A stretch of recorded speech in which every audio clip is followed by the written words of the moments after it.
आपको क्या लगता है कि कितने टाइम के बाद हमको मैनुअल टेस्टिंग से ऑटोमेशन में मूव हो जाना चाहिए?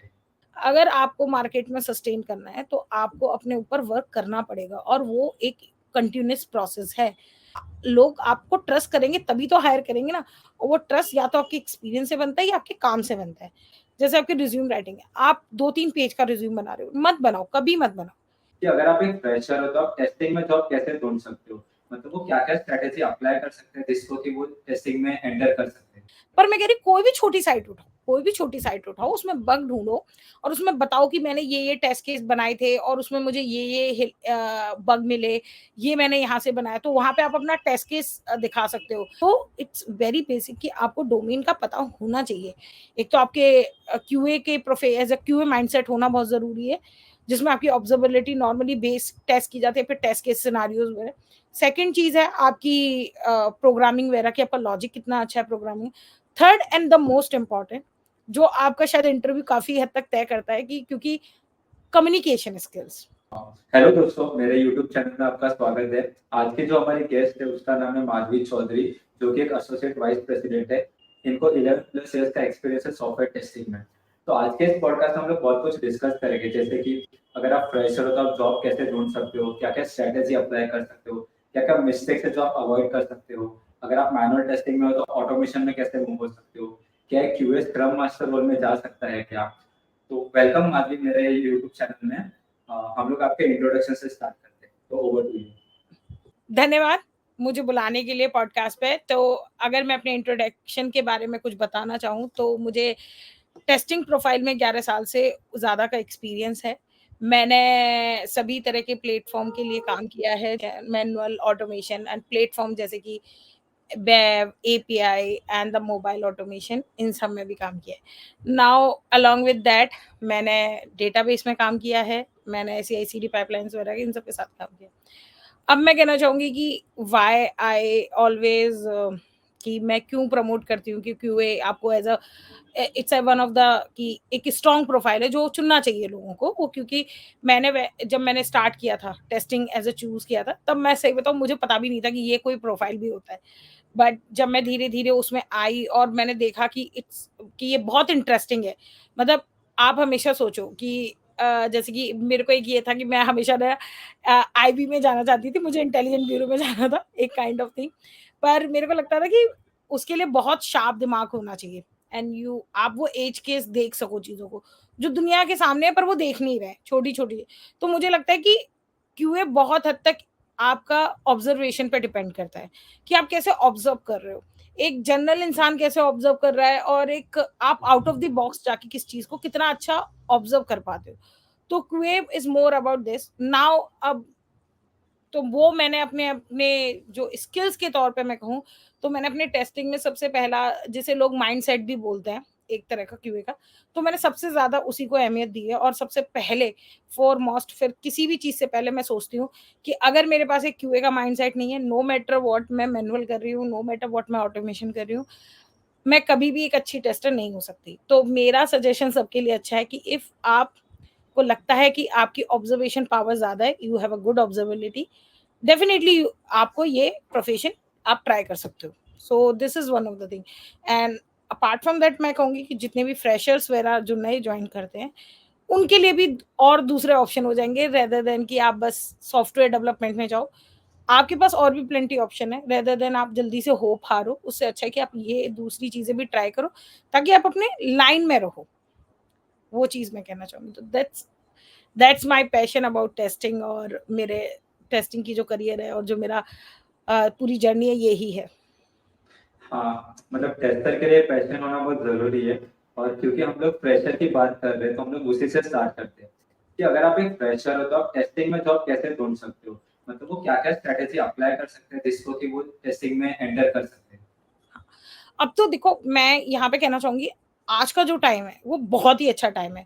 आपके पास बहुत सारा मटेरियल ऑनलाइन पड़ा है, बहुत सारे यूट्यूब वीडियोस हैं, पॉडकास्ट हैं, लोग हैं ट्रेनिंग दे रहे हैं, बता रहे हैं कि क्या होता है। अब तो आज के टाइम में कोई ऐसा नहीं कह सकता कि हम इस प्रोफेशन को नहीं जानते। तो अगर कोई अब भी कह रहा है तो मुझे लगता है कि या तो सच में उन कॉलेजेस को, उन बच्चों को थोड़ा-सा ध्यान देना चाहिए।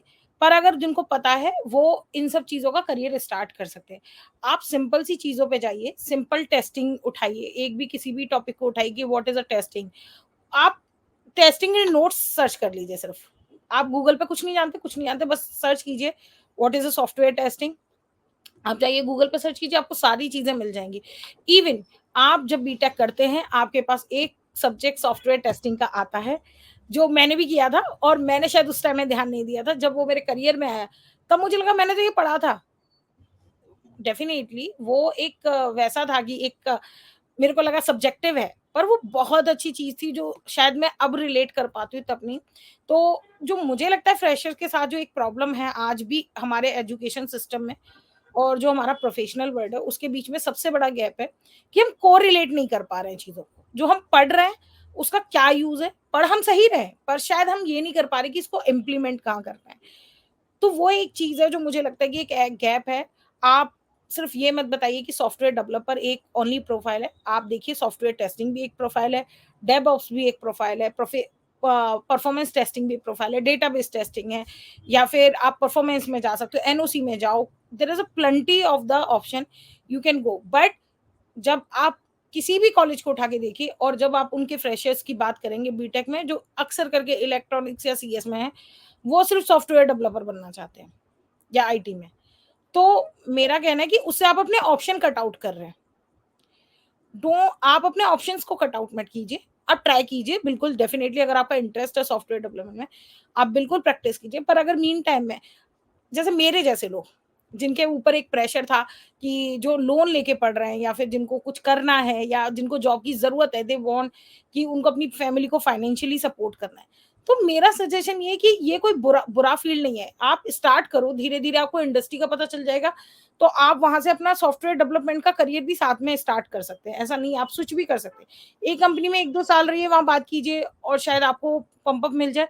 आपका एक ट्रस्ट लेवल बन जाएगा उस कंपनी में। और आप एज़ अ डेवलपर भी आप स्टार्टिंग में कर सकते हो क्योंकि आप फ्रेशर हो, उनको पता है कि आप कर सकते हो। तो ये चीज़ मैं कहूँगी कि सभी फ्रेशर्स को keep in mind and specially जो लोग जैसे कि मैं बहुत परेशान थी, मुझे जॉब चाहिए थी, मैं बोल रही हूँ बिल्कुल सामने से। बहुत सारे लोग बोलते हैं मेरा लोन था and I always want to be start as soon as possible. जैसे ही मेरा बीटेक हुआ, मैंने बहुत हाथ-पैर मारे, मुझे नहीं मिली थी सॉफ्टवेयर डेवलपर में जॉब एंड मुझे अपने बैक इस चीज़ का कोई अफ़सोस नहीं है। शायद वो एक मेरी बेस्ट लर्निंग थी कि ज़रूरी नहीं है आपको एक ही ऑप्शन पे टिका है।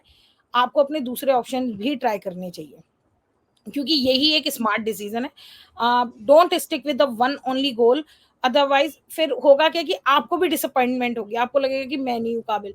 काबिल बहुत सारे लोग हैं, हो सकता है आप जिस चीज में अपने आप को काबिल समझ रहे हो वहां से ज्यादा आप किसी और चीज में काबिल हो, जैसे आपकी ऑब्जर्वेशन पावर सही है।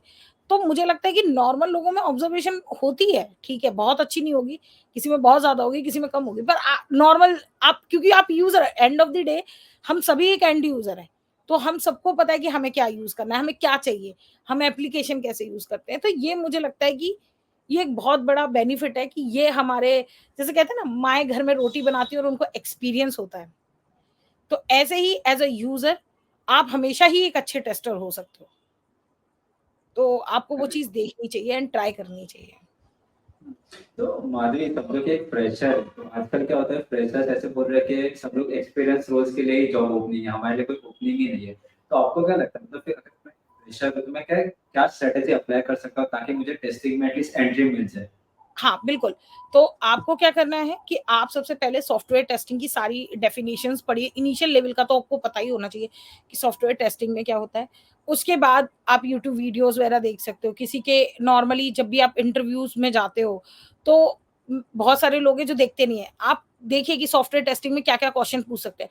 Definitely they are a more of a kind of bogus, पर अगर आप इनिशियल लेवल से स्टार्ट करें, आपको पढ़ने चाहिए, क्योंकि वो आपको नॉलेज देंगे।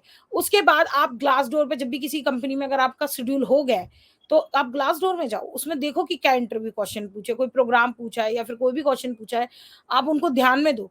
आप किसी भी सीनियर के पास रीच आउट कर सकते हो जो उस प्रोफेशन में है। उसके अलावा अगर आपको देखना है कि नहीं, मेरे को टेस्टिंग ही क्लियर करना है और किस तरह से मैं अप्रोच करूँ और कैसे बताऊँ, तो इसका बहुत सिंपल सॉल्यूशन है। आपके पास कोई प्रोजेक्ट नहीं है, डेफिनिटली लोग एक्सपीरियंस माँगते हैं। मैंने जैसे कहा कि एक टेस्टर की जॉब आपके लिए हमेशा बेहतर है क्योंकि आप एंड यूज़र हो। तो आपको क्या करना है, अपने कुछ टॉपिक उठाने की, देखिए मैंने ये पढ़ना शुरू किया था और उसके बाद कोई भी साइट उठा लो, फेसबुक उठा लो, गूगल उठा लो, छोटी-छोटी, इवन फेसबुक वगैरह में तुम्हें शायद कम ही हार्डली बग मिलेंगे, जो बहुत ही उसके बाद, पर मैं कह रही हूँ कोई भी छोटी साइट उठाओ, कोई भी छोटी साइट उठाओ, उसमें बग ढूँढो और उसमें बताओ कि मैंने ये टेस्ट केस बनाए थे और उसमें मुझे ये बग मिले, ये मैंने यहाँ से बनाया। तो वहाँ पे आप अपना टेस्ट केस दिखा सकते हो कि मेरा ऑब्जर्वेबिलिटी अच्छी है कि मैं ये टेस्ट केस निकाल सकता हूँ, ये बग निकाले, तो वहाँ से आपके टेस्ट केस आएँगे। Now come to the experience side. तो आपने जब उसको बनाया तो वो ऑब्वियसली सी बात है, उस बंदे को लगा ही होगा कि आप वन बाय वन पेज पे गए हो। थोड़ा-सा उसको सिस्टमैटिकली बनाओ, तो उसको लगे कि हाँ, आप अपने करियर की तरफ ध्यान दे रहे हो। अगर आप ऑटोमेशन में जा रहे हो तो डेफिनिटली अपने प्रोग्राम प्रैक्टिस अच्छे करके जाओ, क्योंकि बहुत सारे लोग हैं लीड कोड बनाते हैं, सब कुछ बनाते हैं। नहीं, मेरे को मैं ठीक है, मैं खुद भी बनाती हूँ और अब मैं चाहती हूँ कि मैं भी अपना स्कोर कर लूँ। That is my new obsession. पर मेरा कहना ये है कि आप उससे ज़्यादा ध्यान दो, प्रोग्राम पे जो आजकल पूछे जा रहे हैं इंटरव्यूज़ में। अब बहुत सारे टेलीग्राम ग्रुप हैं, व्हाट्सएप ग्रुप हैं, इवन मैंने देखा है कि लिंक्डइन पे भी लोग बहुत सारे क्वेश्चन शेयर करते हैं। अब देखो कि वो क्या पूछ रहे हैं, कौन-सा प्रोग्राम पूछ रहे हैं, उन प्रोग्राम की प्रैक्टिस की करो। तो जब आप एक बार उस लाइन में आ जाते हो ना, तो आपको प्रैक्टिस हो जाती है कि क्या लॉजिक पूछा जा रहा है, किस लेवल का पूछा जा रहा है। और फिर आप बनाइए, उनको बना दीजिए, ऑटोमेशन करवाएगा। तो मैं आपको कह रही हूँ, अगर बहुत सारे लोग होते हैं जो कहते हैं कि नहीं हमें ऑटोमेशन नहीं आ रहा। मैं आपको कह रही हूँ, आप किसी भी नवीन ऑटोमेशन को ले लीजिए, आप चाहे मुकेश ओटवानी को ले लीजिए, राहुल को ले लीजिए, राहुल शेट्टी जी के ले लीजिए, किसी को भी उठाइए, बस एक प्लेलिस्ट उठाइए उसकी, सिलेनियम की उठा लो, चाहे आप जिसकी उठा लो। मैं मानती हूँ एपीएम स्टार्टिंग में उनके लिए टफ है, बट आप एक सिंपल उठा लो, इनकी भी लिस्ट, और सिर्फ वो लिस्ट ही, सिर्फ वो जो कर रहे हैं उसको ही आप ट्राई करो ऑटोमेशन में, आपका हो जाएगा। और मैं आपको बता दूं, एज अ फ्रेशर लेवल कोई आपसे नहीं उम्मीद करता कि आप तीर मार के आओ, बस एटलीस्ट आप बेसिक नॉलेज का इंटरव्यू क्लियर करो कि आपको प्रोग्राम बनाना आ रहा है, आपको लॉजिक बनाना आ रहा है ऑटोमेशन में, और मैनुअल में हो तो आप टेस्ट केस ए सिनेरियो डिफाइन कर पा रहे हो, इतना ही पूछते हैं, वो सिर्फ इतना ही देखते हैं। और एक चीज जो मैं इंटरव्यू में सबको बोलती हूँ, इज अ वेरी इंपॉर्टेंट, ठीक है मैंने 3 चीजें आपको बता दी, जो सॉफ्टवेयर टेस्टिंग में 2 चीजें बताई हैं। एक तो आपके क्यूए के एज अ क्यूए माइंडसेट होना बहुत जरूरी है, जिसमें आपकी ऑब्जर्वेबिलिटी नॉर्मली बेस टेस्ट की जाती है, फिर टेस्ट केस सिनेरियोज वगैरह। सेकंड चीज है आपकी प्रोग्रामिंग वगैरह की, आपका लॉजिक कितना अच्छा है programming. Third and the most important, जो आपका शायद इंटरव्यू काफी हद तक तय करता है, कि क्योंकि कम्युनिकेशन स्किल्स, जब आप किसी भी कंपनी में जाते हो, आपसे सबसे पहला क्वेश्चन यही पूछा जाता है, tell me about yourself. And मेरी सबसे रिक्वेस्ट है, प्लीज आप इस क्वेश्चन को सीरियस लीजिए, इसको थोड़ा प्रैक्टिस कीजिए, इसको एक फर्मली बनाइए, क्योंकि इससे आपका पता चलेगा कि आप कम्युनिकेशन में ठीक हो, आप अच्छे से कम्युनिकेट कर पाते हो। पहली चीज तो ये क्लियर होती है इससे। दूसरी चीज, इससे पता चलता है कि यू आर वेरी प्रिसाइज, आपके अपने माइंडसेट और उन थॉट्स को आप प्रिसाइज कर सकते हो, आपको पता है कि आप एग्जैक्टली क्या करते हो और आपके क्या स्किल्स हैं और आपका क्या अचीवमेंट है, और आपने अब तक क्या एक्सपीरियंस लिया, या फिर अगर नहीं लिया, या आपने किस तरह का काम किया है, वो चीजें आप बता सकते हो उसमें। उसके अलावा जब भी मैंने आपको जैसे सजेशन दिया कि आप प्रैक्टिस करो, ऑटोमेशन में वही सब बनाओ जो वो कर रहे हैं। इवन आप अपना भी कुछ अगर ट्राई करना चाहते हो, कोई भी छोटी वेबसाइट उठाओ और उसको ऑटोमेट करके स्क्रिप्ट दिखा दो। आजकल तो लोग कहते हैं गिटहब में आप अपना वर्क दिखा सकते हो, ये सारी चीजें पहले जो नहीं थी अब आप कर सकते हो। तो आपके पास देखो, डेफिनेटली इट्स अ, जो अभी का टाइम है वो एज कटिंग है, कट थ्रोट मार्केट है, बट सेम टाइम पे आपके पास ऑप्शंस हैं बहुत सारे कि आप अपने काम को शोकेस कर सकते हो। आपको कोई बैठ के जॉब नहीं देने आएगा। मैं शायद आपके में, मेरे में, बहुत सारे लोगों के में लॉट्स ऑफ डीएम आते हैं एवरीडे कि आप हमें रेफर कर दो, रेफर कर दो। मेरे रेफर करने से कुछ नहीं होगा। इवन इफ यू सेलेक्टेड, आप सेलेक्ट हो गए तब भी कुछ नहीं होगा। It totally depend on you. आप पहले रेडी करिए खुद को और फिर रेफरल के लिए जाइए। मैं आपको कह रही हूँ, आप एटलीस्ट, मैं कह रही हूँ कि आपको शायद हो सकता है 10 में दोगे, आपको किसमें नहीं चांस मिलेगा, एक में तो मिल जाएगा ना। एक तो आप में कुछ गुण देख पाएगा, तो इट्स टोटली ठीक है। टोटली कुछ चीजें लक पे भी डिपेंड करती हैं, बट आपकी तैयारी भी होनी चाहिए लक के साथ। You also be prepared. तो ये चीज मैं कहूंगी कि कोई भी फ्रेशर या कोई भी एक्सपीरियंस अगर इन चीजों पे ध्यान दे रहा है तो वो कर सकता है। क्योंकि फ्रेशर्स के पास तो कुछ दिखाने के लिए प्रोजेक्ट्स नहीं होते, लेकिन वो साइड में जैसे आपने बोला कोई भी वेबसाइट उठा के अगर बताते तो एटलीस्ट उनको लगेगा कि हाँ ये बंदे ने प्रैक्टिकली किया है कि टेस्टिंग क्या होता है, हम इसको एक चांस दे सकते हैं। Yes, totally. मतलब अब मैं आप मुझे बोलो कि माधवी अभी मैंने आपसे बोला कि मैंने एपीआई पे किया है, मैंने ऑटोमेशन मोबाइल पे किया है या वेबसाइट पे किया है। आपको कैसे पता? मैंने तो बोला है ना, you have not seen it.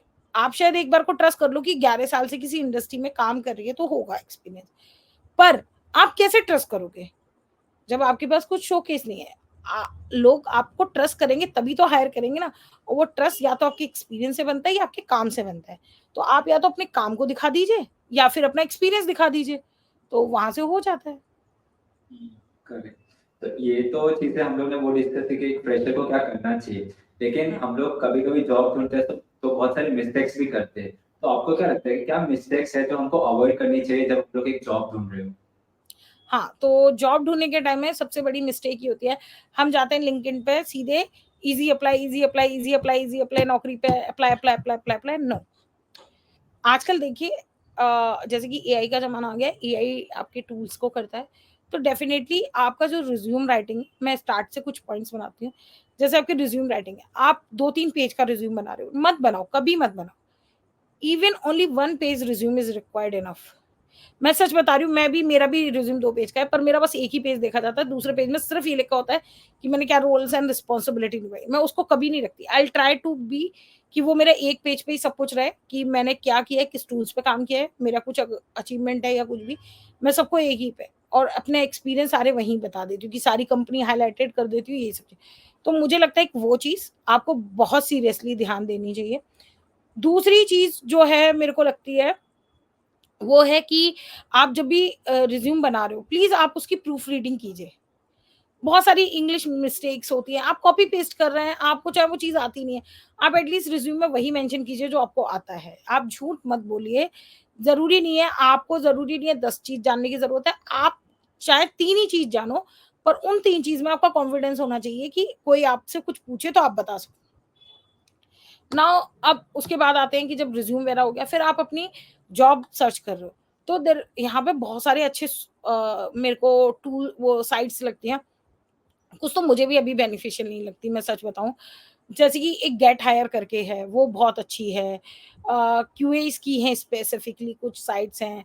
LinkedIn पे भी अच्छी लीड्स मिल जाती हैं, अगर लोग दे रहे हैं तो आप अप्लाई करो, रेफरल्स पहुँच जाओ या अगर उन्होंने ईमेल आईडी दे रखा है, क्योंकि डेफ़िनिटली अगर वो ईमेल आईडी दे रहे हैं तो उनके यहाँ अर्जेंसी है उस चीज़ की।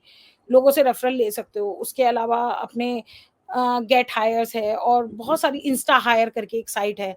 बहुत अच्छी साइट है। मैं सच में रिकमेंड करूँगी अगर किसी को भी जाना है। My personal recommendation Instahyre is one of the good thing. और देयर इज़ अ हायरेक्ट करके, देयर इज़ अ हाईटेक, शायद हाईटेक है, आई थिंक हायरेक्ट है। There is a one site is this, यहाँ पे अच्छी आपको अपॉर्च्युनिटी दिख जाती हैं। Indeed is one of the good thing कि इंडीड में भी और आजकल तो बहुत सारे। और मैं आपको बताती हूँ जो एक मैंने रिसेंटली सर्च किया है, अगर आप लोग बहुत इंटरेस्टेड हो कि आपको स्टार्टअप में काम करना है। वाई कॉम्बिटर जो एक बहुत बड़ी स्टार्टअप को फंडिंग करती हैं और वो उनको ट्रेन करती हैं, उनकी भी साइट्स पे जाके आप अपने आप को अप्लाई कीजिए और वो लोग आपको वहाँ से रिकमेंडेशन देंगे, क्योंकि मुझे भी आया वहाँ से कि अगर if you are interested in this position आप वहाँ से कर सकते हो। तो इस तरह की अपॉर्चुनिटी आपको उन साइट से मिल जाएंगी। अब आ जाते हैं आपके इंटरव्यू पार्ट पे। तो डेफिनेटली जैसे मैंने पहले कहा, आप अपने इंट्रोडक्शन पे काम कीजिए जिससे आपका कम्युनिकेशन प्रूव होगा, आपकी प्रिसाइसनेस शुरू पता चलेगी कि आप एग्जैक्टली अपने बारे में क्या आपका व्यू है। उसके बाद अपनी काम कीजिए अपने प्रोग्रामिंग स्किल्स पे, बहुत ज़्यादा आप प्रैक्टिस कीजिए। लोग प्रैक्टिस नहीं करते और जाते हो फिर कहते कि नहीं हो रहा। नहीं, ऐसा नहीं है। आप डेली प्रैक्टिस, मैं आपको बता रही हूँ मैं डेली प्रैक्टिस कर रही हूँ। मैं फिर भी कई बार ऐसा होता है कि वहाँ जा रही हूँ और मैंने सही लिखा है, मेरे को पता है मैंने लॉजिक सही लिखा है, फिर भी वो कुछ ना कुछ गड़बड़ हो जाएगा और वो शायद वो एक छोटी-सी चीज़ मुझसे मिस है। और प्रोग्राम लिखने से आपको ये तो सही होता है कि आपकी ना राइटिंग सही हो जाती है। आप जो कोड लिख रहे हो, आपको पता चल जाता है कौन-सा मेथड है। क्योंकि जब आप करोगे तब तो आपको मेथड यूज़ होंगे ना, पता चलेंगे। आपको बेनिफिशियल पता चलेगा। तो ये चीज़ों में मुझे लगता है कि ये आपको प्रैक्टिस करनी है। आप जब भी इंटरव्यू में जाओ, रोज़ प्रोग्राम की कम से कम 2-3 प्रोग्राम की प्रैक्टिस कीजिए और 1-2 टॉपिक पढ़िए। एक ऑटोमेशन से, अगर आप जावा वगैरह में जा रहे हैं ऑटोमेशन में तो जावा से पढ़िए, नहीं तो मैनुअल से आप टेस्टिंग से कोई पढ़िए या फिर अपने ऑटोमेशन में सेलेनियम, एपीएम से जिससे भी जा रहे हैं उससे एक टॉपिक पढ़िए। दैट्स वेरी इंपॉर्टेंट जब भी आप प्रैक्टिस कर रहे हैं। मैं सीरियसली बताना चाहूँगी कि अगर कोई कह रहा है, मैं भी इवन एक्सपीरियंस हूँ, बट जब भी मुझे जॉब चेंज करनी होती है चाहे कुछ भी हो जाए, मैं अपने दिन के 4 से 5 घंटे अपनी जॉब प्रिपरेशन के लिए देती हूँ आज भी। चाहे मुझे कम सोना पड़े, मैं कम सोना अफ़ोर्ड कर सकती हूँ, बट मैं बिना तैयारी के इंटरव्यू में जाना प्रेफ़र नहीं करती, क्योंकि मुझे ऐसा लगता है कि वो उनका भी वेस्ट ऑफ टाइम है, अपना भी एक वेस्ट ऑफ अपॉर्च्युनिटी और वेस्ट ऑफ टाइम है। तो इससे बेहतर है कि आप तैयारी के साथ जाओ। करेक्ट। कम जाओ पर नॉर्मली जितनी की है उतनी के साथ जाओ। हुँ, ऐसा चलो। नॉर्मली कैसे होता है कि अगर कल इंटरव्यू होता है तो आप लोग आज प्रिपरेशन चालू करते हैं, जो कि गलत चीज़ है। हाँ, बिल्कुल, आपको याद कैसे रहेगा? आप उस टाइम में आपका रिवीज़न होना चाहिए ना। जब आप इंटरव्यू के लिए जा रहे हैं, इट शुड बी रिवीजन, तो उससे पहले आप ऑलरेडी पहले टॉपिक पढ़ तो लो। जब आपको समझ में आ जाएगा, उसी दिन समझोगे, उसी दिन रिवीजन करोगे तो कभी नहीं होगा। पहले आप पढ़ लो, समझ लो, उसके बाद आप एक दिन में भी रिवीजन कर सकते हो, आपको चल जाएगा। करेक्ट। तो नॉर्मली समझो कि अगर मुझे टेस्टिंग में जॉब मिल गया और अगर मैं एक मैनुअल टेस्टर, तो आपको क्या लगता है कि कितने टाइम के बाद हमको मैनुअल टेस्टिंग से ऑटोमेशन में मूव हो जाना चाहिए? तो जैसे कि मैं कहना चाहूँगी इस बारे में कि आप अगर मैनुअल में हो, तो आप जितना जल्दी से जल्दी हो सके आपको ऑटोमेशन में जाना चाहिए। आपको स्टार्ट कर देनी चाहिए। आप अपने आप को कम्फर्ट ज़ोन में मत डालिए, चाहे आप सीनियर हो, चाहे जूनियर हो। आप एवरीडे आपको कुछ ना कुछ सीखना चाहिए, जो कि आपके करियर को एक इम्प्रूवमेंट दे। क्योंकि अगर आप अपना लर्निंग प्रोसेस बंद कर दोगे, तो आप अपनी ग्रोथ भी बंद कर दोगे। आपने देखा है बहुत सारे लोग ब्रैग करते हैं कि नहीं, नहीं यार इसको ज़्यादा मिल रहा है, उसको ज़्यादा मिल रहा है, एंड अल्टीमेटली वो जेलसी पैदा करता है टीम में। बेटर आपको उसकी बजाय आपको खुद पे थोड़ा-सा ध्यान देना चाहिए कि मैं और क्या न्यू टू द कि टेबल पे आई कैन सर्व, कि मैं और ज़्यादा से ज़्यादा क्या दे सकता हूँ या क्या ज़्यादा से ज़्यादा दे सकती हूँ। एंड इसके अलावा भी जो चीज़ें हैं जो मुझे स्पेशली लगती हैं कि अगर आपको आना चाहिए, वो बहुत इम्पोर्टेंट है ऑटोमेशन में। क्योंकि अगर आपको डेवलपमेंट में जाना है या फिर आपको किसी भी करियर में जाना है, डेवऑप्स या किसी में भी, तो आपको अपने प्रोग्राम प्रैक्टिस स्क्रिप्ट लिखना आनी चाहिए। तो इसलिए आप डे 1 से जैसे भी चाहे आपको मैनुअली मिली है, आप धीरे-धीरे काम करना शुरू करो। वो आपको कुछ नहीं देते, तो जिस एप्लीकेशन को आप मैनुअल कर रहे हो, उसको आप अपने फ्री टाइम में ऑटोमेशन में करो। तो उससे आपकी प्रैक्टिस हो जाएगी। आपको एक टूल भी मिल जाएगा, आपको एक साइट भी मिल जाएगी और सेम टाइम पे आप अपनी उस चीज़ को और अच्छा कर सकते हो। और जब अगर आप उसका ऑटोमेशन कर दो, तो आप अपने मैनेजर या लीड को दिखा सकते हो। तो वो एक तरह का ये आता है कि आपने आउट ऑफ द बॉक्स अपने काम से अलग जाके कुछ काम किया है, तो वो आपको एप्रिशिएट करेंगे और वो चांस देंगे, खुद ब खुद आपको चांस देंगे। तो ये एक मुझे चीज़ लगती है कि आपको करना चाहिए, अगर आपको जल्दी से जल्दी मैनुअल से ऑटोमेशन में मूव होना है। हाँ, नॉर्मली एक बात बहुत आपने अच्छी बोली कि जब अपने को जॉब लग जाता है तो हम लोग कंफर्ट ज़ोन में चले जाते हैं। ऐसे सोचते हैं कि 2 साल या 3 साल के बाद हम लोग ऑटोमेशन सीख लेंगे, लेकिन वो फिर होता ही नहीं है। अगर हम लोग इनिशियली स्टार्ट कर लें तो बेटर होगा हमारे जॉब के लिए भी और करियर के लिए भी।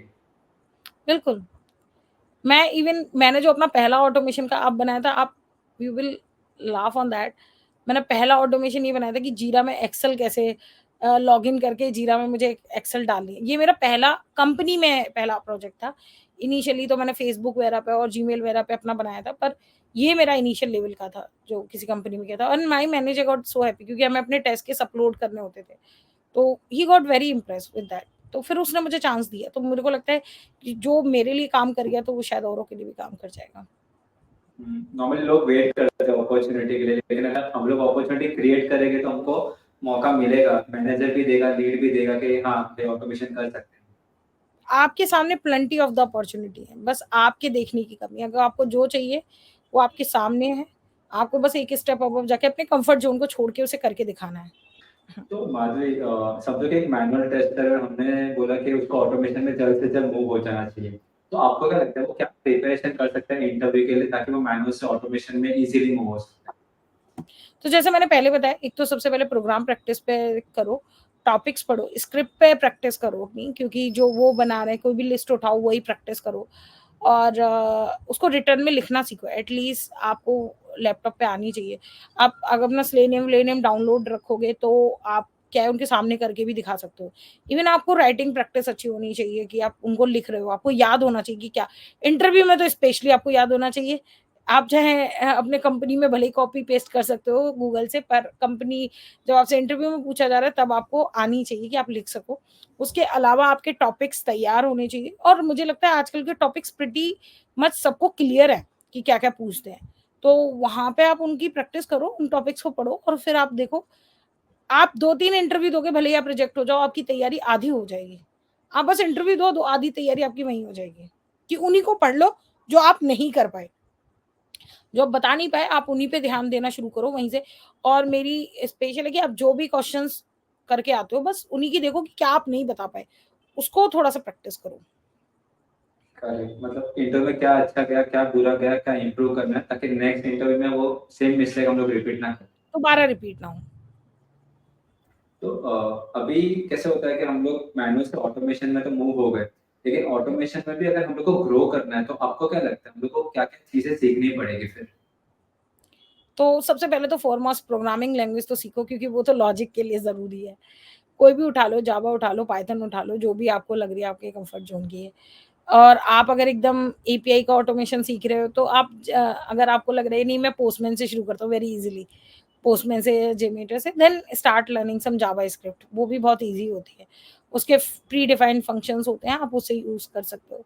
तो अगर आपको सिर्फ पोस्टमैन और जेमेटर पे करना है, पर आपको कम टू कि आपको एक्सपेंड करना है और आगे चल के उसकी फिजिबिलिटी कितनी है, कितना ज़्यादा वो हो सकता है, तो फिर आप प्रोग्रामिंग जावा लैंग्वेज या पाइथन पे करो।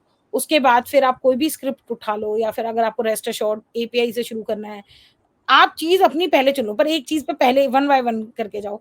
एपीआई एक बार उठा लो, वेब ऑटोमेशन उठा लो या एपीएम उठा लो, फिर one by one you can try. आपने एक जगह कर लिया एपीआई, अगर आपने इस कंपनी में सीख लिया और आपको पता है आपको दूसरी कंपनी में इंटरव्यू देना है ना, और आजकल प्रीटी में सबसे सिलेनियम पूछा ही जाता है, एटलीस्ट एपीएम एक बार को ना भी छोड़ दे, पर सिलेनियम पूछा है, तो आप उसकी तैयारी करके जाओ, है ना? वो आपको पता होना चाहिए। तो जब आपके पास सेलेनियम का काम आए, तो आप वो भी कर सको। तो वो वाली मेरी चीज़ है एक चीज़।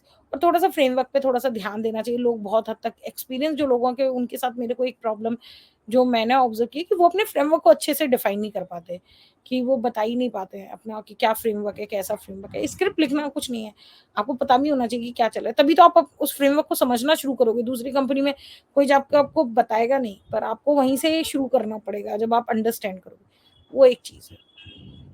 तो इसी से कनेक्टेड एक क्वेश्चन है कि लोग नॉर्मली ये क्वेश्चन करते हैं कि क्या हम लोग को एक ही टूल सीखना चाहिए या फिर मल्टीपल ऑटोमेशन टूल सीखना चाहिए? तो आपको क्या लगता है इसके बारे में?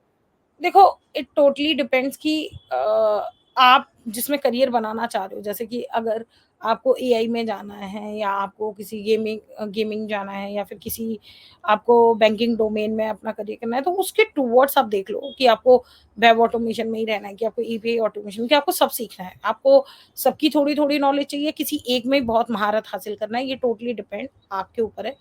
तो जैसे मुझे तीनों में काम करना था, मैं एक बार सब में काम करके सीखना चाहती थी, बट लेटर ऑन कि जो भी मुझे मिलेगा मैं उसको कर सकूँ। और अब जैसे मेरा नया जो ल मेरा अपना नई लर्निंग के लिए मैं सोच रही हूँ कि मैं कुछ ऐसा नो कोड, लो कोड ऑटोमेशन सीखूँ। मैंने कुछ जो कराटे या कुछ ऐसे आते हैं, उनको मैंने एक बार रिव्यू किया था किसी के लिए। तो मुझे ऐसी चीज़ों को सीखने में मज़ा आता है कि ठीक है, कुछ नई चीज़ सीखने को आ रही है, इसे सीखो। एंड ये आपके लिए बहुत फ़ायदा होगा। तो वो सीखने के लिए देखो, मल्टीपल चीज़ें सीखोगे तो obviously you have that more vast knowledge in your system, but ऐसा भी बुरा नहीं है कि आप किसी एक चीज़ पे स्टिक हो, तो आप उसमें महारत हासिल कर रहे हो तो वो बुरा है। नहीं, ऐसा कुछ नहीं है। अगर आपको एंड ऑफ द करियर आपको ऐसा है, क्योंकि देखो मुझे करियर क्यूए में ही स्टेबल करना था। तो मुझे चाहिए था कि जब मैं अगर से अपने सीनियर लेवल पे जा रही हूँ, तो ऐसा नहीं होना चाहिए ना कि मैं सिर्फ़ एआई ऑटोमेशन वाले से कनेक्ट कर पा रही हूँ, या फिर मैं सिर्फ़ डेव ऑटोमेशन वाले से कनेक्ट, मुझे वो तीनों समझ में आने चाहिए, क्योंकि मैं तभी उनसे रिलेट कर पाऊँगी, मैं उनको समझ पाऊँगी, उनकी प्रॉब्लम समझ पाऊँगी जो मुझे फेस हुई हैं। देखो, मैंने बहुत हद तक देखा है कि जितने भी मैनेजर्स होते हैं ना, वो कहते हैं प्रॉब्लम है, सॉल्व करो, ये करो। आप उनकी प्रॉब्लम प्राइम लेवल तक, अगर आपको बड़े सीनियर बोर्ड ऑफ पीपल तक पहुँचानी है, तो पहले आपको वो प्रॉब्लम खुद भी समझ में आनी चाहिए कि आप भी उनसे गो थ्रू हुए हो। तब जाके आप उन चीज़ों को, मुझे लगता है कि आप पर्सनली फिर आप वो बता सकते हो कि नहीं, ये प्रॉब्लम है और ये एक्चुअल जेन्युइन प्रॉब्लम है, ये होती है। तो वो चीज़ मेरे को लगती है कि एक इसलिए आपको थोड़े से गो थ्रू करने चाहिए। अगर आप सीनियर लेवल पे, तो आपको सारे करने चाहिए, बट अगर आप इनिशियली लेवल में हो, 3-4 साल के करियर में, तब आप किसी एक टूल को पकड़ के अच्छा प्रैक्टिस कर सकते हो। पर बहुत ज़्यादा भी मत जाओ, मैं ये नहीं कह रही कि बहुत ज़्यादा, 3-4 व काफ़ी है। मतलब इन एक-एक भी सीख लोगे एपीआई के लिए, एक वेब के लिए, एक मोबाइल के लिए, इट्स इनफ। और एक आजकल तो नो कोड, लो कोड है, तो वो भी आप देख सकते हो। प्रीटी मच आजकल मार्केट में बहुत सारे फ्रेमवर्क हैं, आप के पास कोई कमी नहीं है, जितना चाहे उतना सीख लो आप। हाँ, और नॉर्मली एक ऑटोमेशन टूल से दूसरा मूव होना भी इजी हो जाता है अगर आपके अंदर एक कंसेप्ट क्लियर हो, क्योंकि कंसेप्ट तो सेम रहते हैं, सिंटैक्स चेंज होता है एक टूल से दूसरे टूल में, बाकी सब तो सेम ही रहता हाँ, it's totally depends, pick your poison, है। आपको जो पसंद हो। तो नॉर्मली हमने वेब की बात की, एपीआई की बात की, मोबाइल की बात की, तो आपको क्या लगता है किसकी ज्यादा डिमांड है जॉब मार्केट में? देखो, डिमांड तीनों की है। एपीआई आपका बैकएंड सपोर्ट करता है, तो वो बहुत इंपॉर्टेंट है इनिशियल लेवल पे, क्योंकि वो ये डिसाइड करता है कि कितना हद तक आपका कोड स्टेबल है। वेब इसलिए ज़रूरी है क्योंकि लोग वेब और मोबाइल में इंटरैक्ट करते हैं, वो सबसे एंड ऑफ द यूज़र है। आपका बैक तब तक सपोर्टिव नहीं होगा जब तक आपका फ्रंट भी उसके साथ सिंक होना चाहिए। तो प्रीटी मच डिमांड सबकी है। ऐसा नहीं है कि नहीं एपीआई कम है या मोबाइल कम है या सेलेनियम कम है, सबकी अपनी-अपनी डिमांड्स है। इट टोटली डिपेंड्स कि आपकी, क्योंकि आपकी कोई भी एप्लीकेशन है अगर वो यूज़र फ्रेंडली है, तो डेफ़िनिटली आपको यूज़र एंड पे ध्यान देना होगा, पर मोर अबाउट आपको ये भी देखना होगा कि जब भी आप कोई भी चीज़ करते हो, आपकी इम्पोर्टेंट प्रायोरिटी रिज़ॉल्व करवाने की है, तो ऑब्वियसली सबसे पहले आपको अपना बैकएंड स्ट्रॉन्ग करना है।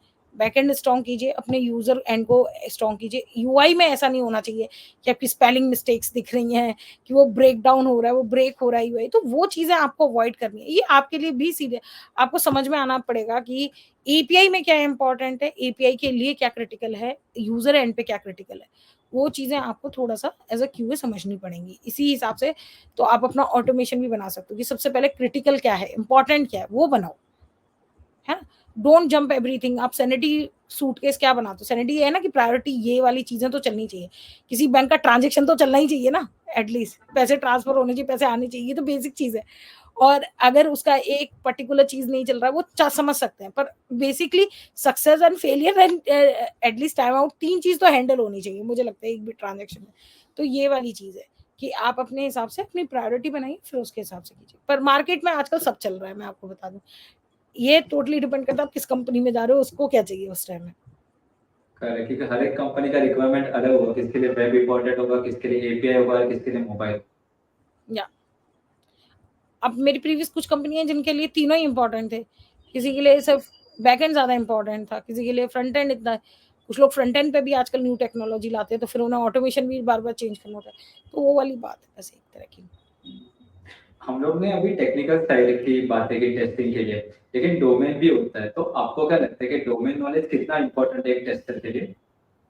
बहुत हद तक ज़रूरी है, क्योंकि देखो, मैंने क्या जैसे स्टार्टिंग में कहा कि आप टोटली जो टेस्टिंग है वो डिपेंड करती है आपकी ऑब्जर्वेशन पावर पे। ऑब्जर्वेशन पावर आपकी नॉलेज से कि आप उस चीज़ को कितना। अब जैसे मैं एक सिंपल सी बात बता रही हूँ, एक इंसान जिसको मोबाइल नहीं चलाना आता, उसको क्या फ़र्क पड़ रहा है आपकी ऐप फट रही है या नहीं फट रही है? नहीं, उसे कोई फ़र्क नहीं पड़ रहा। बट जिस इंसान को मोबाइल चलाना आता है, वो ध्यान देगा कि एप्लीकेशन खुलनी है, खुलती है, ब्रेक नहीं होनी चाहिए। उसको तो हर बार यही लगेगा जिसको नहीं आता कि अरे! शायद मेरे से कोई गलती हुई है, नहीं। सो इट्स वेरी बेसिक कि आपको डोमेन का पता होना चाहिए कि आप अगर किसी चीज़ को यूज़र यूज़ कर रहा है, तो डेफ़िनेटली हमको इतना तो हम कॉन्फिडेंस लेते ही हैं ना कि ये यूज़र अगर हम इस चीज़ को बना रहे हैं, तो मेरा यूज़र इस चीज़ को यूज़ कर रहा है। क्यों एंड ऑफ द डे हम तो यही पैरामीटर मैट्रिक्स लेते हैं ना कि कितने यूज़र हमारे इस चीज़ को यूज़ कर रहे हैं, कितने मोबाइल को यूज़ कर रहे हैं, कितने वेब को यूज़ कर रहे हैं। तो हम तो यही मैट्रिक्स लेते हैं, तो हम ये तो इतना तो एक्सपेक्ट करते हैं कि उसको ये चलाना आता है ना? फिर उसके बाद प्रीटी मच आप जब उस चीज़ को ये चलाना आता है, मोबाइल हैंडल करना आता है, अब आ जाती है डोमेन। उसे बैंक का ट्रांज़ैक्शन करना आता है कि नहीं आता है, स्टेटमेंट देखना आता है कि नहीं। हो सकता है कोई एकदम बहुत अच्छा हो, जैसे कोई क्यूए में है, तो उसको तो पता होगा कि क्या-क्या करना है और एज केस। जो नॉर्मल है, जिसको कुछ थोड़ी चीज़ें करनी है, वो थोड़ा ही देखेगा। पर end of the day basic चीज़ें तो उसे भी पता होंगी। तो डोमेन नॉलेज की बेसिक आप करो, मैं नहीं कह रही कि आप एकदम जेम्स बॉन्ड बन जाओ, बट एट लीस्ट आप इतने तो होने चाहिए हो ना कि बेसिक चीज़ें आपको पता हो उस डोमेन की। अब जैसे बैंकिंग है, बैंकिंग में पीआई बहुत इंपॉर्टेंट है, personal information, KYCs and all this thing. Data कैसे स्टोर हो रहा है, डेटा कैसे जा रहा है, तो आपको वहाँ पे इम्पोर्टेंस पता है कि पीआई की बहुत मेजर इम्पोर्टेंस है, वरना आपकी कंपनी सू हो सकती है ना? पर वहीं छोटी कंपनी में जाओगे, उसके लिए पीआई इतना इम्पोर्टेंट नहीं है ना? सेम टाइम पे अगर आप किसी ट्रैवल कंपनी में जा रहे हो या फिर किसी गेमिंग में, आपको उसका यूज़र इंटरेक्शन बहुत अच्छा होना चाहिए। तो वहाँ के लिए वो ज़्यादा इम्पोर्टेंट है। वहाँ के लिए शायद अगर छोटी-मोटी चीज़ें और अलग खराब भी हो रही हैं तो उसको चलेगा। पर टोटली डिपेंड्स कि आप जिस भी डोमेन में जा रहे हो उसको उसकी इम्पोर्टेंस क्या है, तो उन इम्पोर्टेंट पॉइंट्स के लिए आपको डोमेन की नॉलेज होना बहुत ज़रूरी है। हाँ, और अगर हम लोग को डोमेन नॉलेज जितनी ज्यादा होगी उतने बेटर हम लोग टेस्ट कर पाएंगे और प्रोडक्ट का क्वालिटी भी उतनी उतना अच्छी आप इम्प्रूव होगा। इसके सिनेरियो में आप बना पाओगे। तो माधुरी, नॉर्मली हम लोग स्क्रम मास्टर की भी बात करते हैं, तो आप बता सकते हैं स्क्रम मास्टर क्या होता है और क्या क्यूए स्क्रम मास्टर रोल में जा सकता है क्या?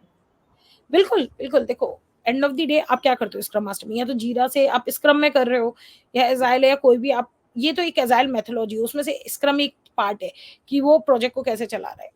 अब अगर जैसे क्यूए है, क्यूए ने ऑब्वियसली उसको पता है कि स्क्रम में क्या-क्या चीज़ें होती हैं। उसके लिए आपको बस जीरा डैशबोर्ड आना चाहिए, या किसी भी टूल पे, तो नॉर्मली स्क्रम लोग जीरा बोर्ड पे कर रहे हैं, किसी भी दूसरे टूल पे कर रहे हैं, तो उन्हें पता है कि वो ये स्टोरीज़ हैं जो इनिशियली बनाते हैं, तो उसको जीरा बोर्ड की नॉलेज है कि उसे स्टोरीज़ ये सब बनानी आती है, और एंड ऑफ द डे उनको एस्टीमेट के लिए लोगों से पता करना होता है कि भाई ये इतना एस्टीमेट है। और क्यूए क्यों बेटर स्क्रम बन सकते हैं उसका एक कारण बताती हूँ, क्योंकि उनको टेक्निकल नॉलेज है, उन्हें पता है कि किसमें कितना टाइम ज़्यादा जाएगा। तो जब कोई डेवलपर या क्यूए कोई out of the box time दे रहा है, तो वो they can call it out कि भाई ये इसमें इतना टाइम नहीं लगना है, मुझे भी पता है कि कितना काम है। क्योंकि वो कुछ भी समझाएँगे, वो आपसे तुरंत पूछ लेगा कि ठीक है बताओ इसमें होना क्या है? बेसिकली आपको क्या हैंडल करना है? तो उसको पता होगा कि कितना लॉजिकली डेप्थ में आपको इसको फिक्स करना है या कितना नहीं करना है। और कितना इसकी इम्पोर्टेंस है, कितनी प्रायोरिटी, तो वो स्टोरी पॉइंट्स में बहुत बेहतर हो सकता है एक जर्नल स्क्रम मास्टर से, कि जिसको नहीं पता है कि टेक्निकली डेप्थ क्या है, पर एक क्यूए गुड स्क्रम मास्टर हो सकता है डेफिनिटली। इट टोटली डिपेंड्स कि अगर आपको स्क्रम मास्टर में है, आप जाना चाहते हो और स्क्रम मास्टर के लिए आप हैंडल कर सकते हो टीम को, तो it could be a very good start कि आप टीम को हैंडल करना सीख जाते हो। आपको पता होता है कि लोगों को एक पेज पे और एक पेज पे कैसे लेके आना है, तो वो चीज़ एक मुझे लगती है कि आप कर सकते हो। और और ठीक है, आजकल जैसे तो आपने बहुत बोला, सारी कंपनियों में खुद होता है क्यूए ही स्क्रम चलाते हैं। ठीक है, जैसे आपने बोला कि क्यूए को टेक्निकल साइड भी पता होता है, वो टीम को हेल्प भी कर सकते हैं अगर कोई टीम किधर अटक गई है, कोई मेंबर को नहीं समझ में आ रहा है। Even sometime they jump in and they try कि ओके ठीक है, अगर कोई नहीं है तो मैं कर देता हूँ, कुछ हेल्प कर देता हूँ, तो they jump in also. So I think they can make a pretty good scrum master. और नॉर्मली आपको क्या लगता है कि सिर्फ टेक्निकल साइड आता है, ऑटोमेशन साइड आता है, तो ही हम लोग स्क्रम मास्टर में जा सकते हैं, या फिर नहीं, ये करियर पाथ मैनुअल टेस्टर के लिए भी हो सकता है? मैनुअल के लिए भी, क्योंकि आपको एंड ऑफ द डे वो बताएगा, तो ये ना आप उससे पूछोगे कि हाँ भाई आप क्या बना रहे हो? वो कहेगा मैंने इतने स्टोरी पॉइंट दिया, 5 मतलब 5 डेज़ दिए, तो 5 डेज़ में आप ऐसा क्या लॉजिक लिख रहे हो जो है, तो वो बताएगा कि मेरे को बैकएंड से भी करना है। जब वो ये बताएगा कि मुझे बैकएंड पे भी फिक्स करना है, मुझे फ्रंट एंड पे भी फिक्स करना है, मुझे यहाँ पे बीच में यूज़र मतलब फ्रंट बैकएंड और इसके बीच में कोई गेटवे है तो उस पे फिक्स करना है, और डेटाबेस में भी। तो आप समझ पाओगे प्रीटी मच तीनों चीज़ों की सिंक की टेस्टिंग भी होने में टाइम लगेगा, कि तीनों सिंक सारी चीज़ें सिंक होनी चाहिए। पर अगर वो कहेगा सिर्फ फ्रंट एंड पे चेंज है, तो कोई चीज़ 5 दिन नहीं लेगी ना। वो फ्रंट एंड पे चेंज है, it can not take a 5 days. तो आप वहाँ पे प्रीटी मच टेक्निकली ये काफ़ी हद तक बता सकते हो कि किसकी कितनी इम्पोर्टेंस है और कितना टाइम उसमें सही किसी ने दिया है या नहीं दिया है। मतलब वो चाहे वो मैनुअल में हो या ऑटोमेशन में, दोनों ही स्क्रम मास्टर रोल की तरफ जा सकते हैं। और नॉर्मली हम लोग गाइडेंस या मेंटरशिप के बारे में बात करते हैं, तो आपको क्या लगता है कि गाइडेंस कितना इंपॉर्टेंट रहता है एक फ्रेशर के लिए, एक एक्सपीरियंस के लिए? क्योंकि देखो गाइडेंस बहुत मायने रखता है। मुझे तो नहीं मिली थी, मुझे एक से मिली थी। Initially I will called out that name, Ankit करके एक थे मेरे सीनियर। मैं उन्हें किसी अपनी फ्रेंड के थ्रू जानी थी, और मैं सच बताऊँ, अगर आज वो ना होते तो मेरा करियर नहीं होता। तो I never never forget that man हू, जिसने मुझे मेरा करियर दिया है। तो वो उन्होंने ही मुझे सबसे पहले टेस्टिंग बताई थी कि टेस्टिंग भी करियर है, टेस्टिंग पढ़ लो। उन्होंने मुझे 2 दिन टेस्टिंग सिखाई थी सिर्फ। 2 दिन वो मेरे घर आए थे, उन्होंने मुझे बताया था ये चीज़ें हैं, ये डेफिनिशन पढ़ो, ये करके जाओ। और मैं आज भी तहे दिल से शुक्रिया कहती हूँ उनका, कि अगर शायद वो ना होते तो मेरा करियर नहीं होता टेस्टिंग, और मैं कभी शायद मेरा करियर इतना स्टेबल भी नहीं होता अगर वो नहीं होते, मुझे ये पाथ नहीं मिला होता। दूसरी बात, गाइडेंस और मेंटरशिप इसलिए ज़रूरी है कि उसके बाद जैसे-जैसे आपके सीनियर्स आते हैं, जो आपके फ्रेंड्स होते हैं, कलीग्स होते हैं, जो आपको हेल्प करते हैं टू ग्रो। मेरे कुछ ऐसे कलीग्स थे जिन्होंने अपने करियर में ग्रोथ किया, जो ऑटोमेशन, जिन्होंने मुझे इंस्पायर किया कि आई शुड आल्सो प्रोग्रेस। मेरे कुछ ऐसे दोस्त थे जिन्होंने, जो मेरे मैनेजर्स थे specially, one is Madhu and from जो अभी स्टेम में है। उन्होंने मुझे हेल्प किया कि a woman can achieve anything, उसके लिए कोई प्रॉब्लम नहीं है। और तो मुझे लगता है कि वो चीज़ें, मुझे ऐसा लगता है कि ये एक वो जो ट्रस्ट होता है ना, वो उन्होंने मुझे दिखाया और मैंने हमेशा ही शायद उनका वो जो ट्रस्ट है, मैं आज भी उनसे गाइडेंस लेती हूँ।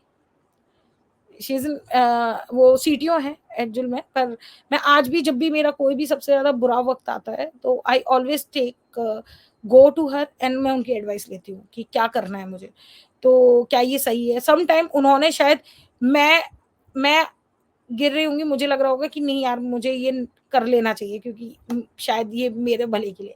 पर उन्होंने ही मुझे सिखाया कि Madhavi, hold your self respect always and आपको कुछ ना कुछ हो जाएगा। और एंड ऑफ द डे मेरा हमेशा प्रीटी मच हमेशा अच्छे में निकला है। तो मैं तो उन्हें अपना गुड लक चार्म मानती हूँ। तो मेंटरशिप और गाइडेंस बहुत ज़रूरी है, फ्रेशर्स के लिए भी ज़रूरी है, एक्सपीरियंस लोगों के लिए। क्योंकि ऑब्वियसली आप अपना करियर ग्रो कर रहे हो ना, आपसे पहले कोई जा चुका है, आपसे पहले वो स्ट्रगल देख चुका है। तो वो आपको भले ही ये ना बताए कि उसकी जर्नी कैसे रही, पर वो आपको ये बताएगा कौन से पॉइंट हैं, कौन सी हाइलाइट्स हैं और इम्पोर्टेंट चीज़ हैं, जिन पे आपको फ़ोकस ध्यान देना है और किन चीज़ों को आपको स्ट्राइक ऑफ करना है। तो वो एक बहुत इम्पोर्टेंट चीज़ मिलती है जो आपको मेंटरशिप और गाइडेंस से ही मिलती है। करेक्ट, हम लोग उनकी गलती से सीखते हैं और एटलीस्ट वो गलती रिपीट तो नहीं करते और जल्दी आगे बढ़ जाते हैं। हाँ, एंड ऑफ द डे मतलब जैसे मैं बता रही हूँ, मेरी मेंटर ने मुझे हमेशा एंड ऑफ द डे बोला, एंड ऑफ द डे तुम्हारी सेल्फ रिस्पेक्ट और तुम्हारा खुद के लिए स्टैंड लेना एक बहुत बड़ी चीज़ है। जब आपको अपने विश्वास है अपने स्किल्स पे, तो बी इट, आप रहो, टेक स्टैंड फॉर योरसेल्फ और एंड ऑफ द डे सब कुछ सही हो ही जाता है। तो ये मैं ऐसे ही नहीं कह रही, आई हैव एक्सपीरियंस दैट, मैंने वो किया है। तो इसलिए मैं मानती हूँ कि ये एक बहुत बड़ी चीज़ है। तो आप हमेशा गाइडेंस और मेंटरशिप लीजिए। क्योंकि वो आपको फ़ोकस करना बताते हैं कि आपका गोल क्या है। वो आपको even some time tell you कि ये आपका गोल वो नहीं है जिन चीज़ों पे आप अभी साइड की चीज़ों से डिस्ट्रैक्टेड हो रहे हो। इनको आपको स्ट्राइक ऑफ करना सीखना पड़ेगा, क्योंकि उनको इन डिस्ट्रैक्शंस को आपको समझना पड़ेगा कि ये डिस्ट्रैक्शन है, कि ये आपके लिए यूज़फुल कोई पाथवे डायरेक्शन है। तो वो आपको पहचानने के लिए गाइडेंस और मेंटरशिप की ज़रूरत पड़ती है। तो इसमें मीटअप्स भी हेल्प करते हैं क्या? क्योंकि नॉर्मली क्यूए के मीटअप्स भी होते हैं, तो उससे भी हेल्प मिलता है, आपको क्या लगता है इसके बारे में? हाँ, बिल्कुल ऑब्वियसली मेरे को अभी रिसेंटली मैंने पहली अपनी मीटअप जब अटेंड की थी, तो मुझे मतलब 2 किए मैंने और मुझे उससे काफ़ी हेल्प मिली है। मुझे कुछ नए लोगों के पॉइंट ऑफ व्यूज़ मिले हैं। मतलब there is a one meetup, मेरी एक काइंड ऑफ मेंटालिटी थी, जो बहुत चेंज हुई है और उसका एक बहुत बढ़िया एग्ज़ाम्पल मैं कहूँगी कि जो एक भारत पे के सुनीत बॉस हैं, उन्होंने एक कुछ मेरी उनके साथ कुछ कम्युनिकेशन हो रही थी कि ऑटोमेशन ऐसा होना चाहिए जो बग पकड़ सके। But he change my mentality towards that कि आरओआई आप टेस्ट केस के बेसिस पर नहीं निकाल सकते, ROI based on your resources निकाल सकते हो कि आप सिर्फ ऑटोमेशन उन चीज़ों के लिए करते हो जो आपकी चीज़ें सही चल रही हैं, वो चीज़ें सही चल रही हैं कि नहीं, वो उनको मेक श्योर करनी है, ताकि आपको टाइम वेस्ट ना करना पड़े उन पे। आप उन चीज़ों के लिए आरओआई नहीं कर सकते कि वो आपके बग पकड़ के लाएँगे या नए बग पकड़ लाएँगे जो आपको मैनुअल में नहीं मिल रहे। मतलब अगर मैनुअल में जो बग ऑटोमेशन में पकड़ रहा है, मैनुअल में नहीं पकड़ रहा, तो तुम फिर घटिया टेस्टिंग कर रहे हो। तो मेरी वो एक मेंटालिटी शायद उनके उस जो उन्होंने अपना पॉइंट व्यू रखा था, तो उसके बाद वो चेंज हुई है। तो मैं definitely I support those meetups and all कि वो चेंज करते हैं। और ऐसे ही एक राहुल यादव थे, जो मुझे मीटअप से मिले थे and he is from Gentech शायद, I think Genpact, and he is one of the जिसने मेरे को बहुत सपोर्ट किया है रिसेंटली टाइम में। तो मुझे ऐसा लगता है कि मीटअप्स हेल्प करते हैं आपको कि लोगों से मिलाते हैं, फिर आपको शायद कुछ नया सीखने को मिलता है और आपको some time you get a new inspiration कि नहीं भाई, मुझे शायद इस जैसा और करके दिखाना है। मेरी लाइफ में ये मैंने नहीं किया था, लेट्स ट्राई दिस आल्सो। तो ये काइंड ऑफ चीज़ आपको मीटअप से मिलती है। तो लेकिन समझो कि मैं एक फ्रेशर हूँ या एक्सपीरियंस है जिसको मीटअप के बारे में कुछ पता ही नहीं है, तो उसको कैसे पता चलेगा कि कहाँ मीटअप हो रहा है, कैसे जा सकते हैं? नॉर्मली आजकल मुझे लगता है लोग लिंक्डइन पे जो फेमस लोग होते हैं, ज़्यादातर ब्राउज़र्स टेक कराते कौन है meetups, browsers tech, test drives वगैरह ये सब कराते हैं। तो इनको लोग फॉलो करते हैं और जब भी वो कुछ होता है तो शेयर करते हैं और लोग भी उनका रीशेयर करते हैं, तो पता चल ही जाता है। जैसे ब्राउज़र्स टेक कराती है, लैम्बडा टेस्ट कराती है, टेस्ट ड्राइव कराती है, टीटी और एक और है, there is the test setting testing club और समथिंग, ये जितने भी हैं वो सब अपना रीशेयर करते हैं। ओके। तो आपको वहाँ से पता चल सकता है कि कौन से मीटअप्स हो रहे हैं। लिंक्डइन पे नॉर्मली प्रिटी श्योर मीटअप्स का आता है। मैं भी कुछ शेयर करती हूँ, जब कुछ होता है तो मैं बता देती हूँ। तो माधुरी, नॉर्मली लोग ऐसे बोल रहे हैं कि मैनुअल टेस्टिंग का करियर खत्म हो जाएगा, कोई फ्यूचर नहीं है, तो आपको क्या लगता है, टेस्टिंग खत्म हो जाएगी? नहीं हो सकता, नहीं हो सकता यार। एंड ऑफ द डे आपका यूज़र ऑटोमेशन नहीं कर रहा है, वो मैनुअल कर रहा है। आप कैसे कह सकते हो कि मैनुअल टेस्टिंग का करियर खत्म हो जाएगा? वो तो मैनुअली कर रहा है ना काम। वो आप बैठ के स्क्रिप्ट नहीं लिख रहा है आपके लिए कि आप स्क्रिप्ट करो। मैनुअल टेस्टिंग देखो, जब तक नया फीचर आएगा एक काइंड ऑफ, तब तक आपको मैनुअल टेस्टिंग करनी पड़ेगी। आप भले ही ऑटोमेशन लिख रहे हो उसका साथ में, बट आपको पहले तो वो वाई-फाई फर्स्ट एंड दो आपको मैनुअल करना ही पड़ेगा ना। तो हाँ, ये हो सकता है कि मैनुअल को अपने ऑटोमेशन स्किल्स पे काम करना पड़ेगा, पर वो खत्म बिल्कुल नहीं होगा, है ना? और ऐसा नहीं है आप इवॉल्व हो, जिनका करियर हो जाता है या जो जिन्हें नहीं करना है, दे चूज़ डिफरेंट पाथ कि वो प्रोग्राम मैनेजर में चले गए, प्रोडक्ट मैनेजर में चले गए या फिर they become a scrum master, वो एक अलग चीज़ है, जर्नी है। पर अगर आप हो टेस्टिंग में और आपका टेस्टिंग में है, तो डेफ़िनिटली आप उसके अलावा भी कुछ चीज़ें अपने आप को ग्रो करने के लिए चाहिए। देखो, मेरे को तो ऐसा लगता है आप किसी भी करियर में जाइए, लर्निंग इज़ इम्पोर्टेंट, क्योंकि एज़ अ सीनियर आप जितने हो जाएँगे, आप कितना ज़्यादा टेबल पे ला सकते हैं, वो एक बहुत इम्पोर्टेंट चीज़ है, तो उस पे आपको हमेशा ही काम करना पड़ेगा। हाँ, क्योंकि आजकल कंपनी को ऐसे लोग चाहिए जो मैनुअल टेस्टिंग और ऑटोमेशन टेस्टिंग दोनों कर सके, तो उनके लिए बेटर हो जाता देखो, कंपनियों को नहीं पता है कि होता क्या है ढंग से, बस वो कह देते हैं कि कर लो ये, ठीक है, प्रेशर बढ़ता है डेफ़िनिटली, बट मैं ये कहती हूँ, all QA should hold their horses and they take this assurance कि कोई भी चीज़ कभी खत्म नहीं हो सकती। क्यूए चाहे आप ऑटोमेशन करो, उसके लिए मैनुअल तो आपको आना ही चाहिए ना बेसिकली। और जो मैनुअल वाला है उसको ये समझना चाहिए कि आप आप खुद सोचो कि मैं अगर आपको ये कहूँ कि एक बहुत अच्छा एग्ज़ाम्पल मैं देती हूँ, जब मेरी टीम थी तो मैंने दिया था। आप एक बात बताओ, अगर मैं आपको आज, है ना, अ, 5 लाख रुपए दे रही हूँ साल के, और मैं कहूँ आपको कुछ भी चेंज करने की ज़रूरत नहीं है अपने अंदर, 5 लाख रुपए लेते रहो। Will you be agree? आप बताओ, आप होगे एग्री? आपको है। क्यों लगता है कि वो परफॉर्मेंस क्यों आता है और किस लिए? बहुत सारे लोग गलत समझते हैं, पर end of the day performance आपकी, भले ही चाहे उसका कुछ में लेना-देना नहीं है, कंपनी अपने हिसाब से डिज़ाइन, पर ये आपके लिए एक अ, ब्रेनस्टॉर्मिंग है कि आपने क्या सीखा 1 साल में? आपने अंदर क्या ग्रोथ की? आप किसी से अप्रेज़ल तब उम्मीद करोगे ना, जब आपको खुद भी लग रहा हो कि आप उस लायक हो। आपने अंदर क्या ग्रोथ की? चलो ठीक है, 1 साल में आप ये मान लो कि आपने चीज़ें सीखी किसी कंपनी में आके, आपने अपना जो टाइम आपको पहले 2 घंटे लग रहा था, उसको रिड्यूस करके 1 घंटे या कर लिया, कुछ भी कर लिया। पर ठीक है, कर लिया आपने। अब उसके बाद नेक्स्ट ईयर क्या? आपने क्या नया सीखा? आपको अप्रेज़ल चाहिए। कंपनी भी तो आपसे पूछ रही है ना कि आपने क्या अपने अंदर अप्रेज़ल किया? आपने अपने स्किल्स में क्या अप्रेज़ किया? तो वो चीज़ एक बहुत इम्पोर्टेंट है। मेरे को लगती है कि ये ऐसा नहीं है कि सिर्फ़ कंपनी पे जाके कहो कि नहीं, आपने हमें अप्रेज़ल नहीं दिया या कम दिया। आप भी तो देखो ना कि आपने अपने अंदर कितनी ग्रोथ लाई है, तो वो चीज़ एक आपके लिए इम्पोर्टेंट होती है। क्योंकि मैंने एक पॉडकास्ट किया था, तो उसमें भी उन्होंने यही मेंशन किया था कि कंपनी आपको काम के लिए सैलरी देती है, लेकिन जो अप्रेज़ल है वो आपने क्या ऐड ऑन किया, आपका क्या वैल्यू ऐड किया, उसके लिए अप्रेज़ल मिलता है, नहीं तो आपको अप्रेज़ल नहीं मिलेगा। यस, बिल्कुल। तो आपको उस चीज़ पे ध्यान देना पड़ेगा। So it's तो not a one way street, it's always be a two way work. Definitely might be sometime you feel you getting a less, but trust me, you also have to be work hard कि आप भी सामने वाले को उतना ही दे रहे हो। मालूम, नॉर्मली आजकल ले-ऑफ की भी बातें बहुत चल रही है, तो आपको क्या लगता है, आप क्या एडवाइस देना चाहोगे जो ले-ऑफ हो गए, वो क्या कर सकते हैं ताकि उनको नेक्स्ट जॉब मिल जाए? तो देखो, मेरा ले ऑफ के लिए एक ही एडवाइस है। सबसे पहले बी स्ट्रेटेजिक, जैसे मैंने कहा कि जैसे ही आपको ले ऑफ हुआ है, आपके पास एक टाइम पीरियड है 2 महीने का। तो आप सबसे पहले बात देखिए कि जॉब्स मार्केट में होती हैं, ऐसा नहीं है। मैं कह रही हूँ सबसे कम जॉब्स मार्केट में होती है दिसंबर के टाइम में। सबसे कम जॉब दिसंबर के टाइम में होती है लोगों के पास। तो उस टाइम में भी आप जॉब ढूँढ सकते हो, है ना? तो मेरे को एक कंपनी तो मेरी दिसंबर के टाइम में ही मिली थी, मैं आपको बता दूँ, जबकि वो क्वार्टर का लास्ट था और बहुत अच्छी कंपनी मिली थी, शायद अगर मैं नाम नहीं लूँगी, बट हाँ, मिली थी मुझे एक कंपनी।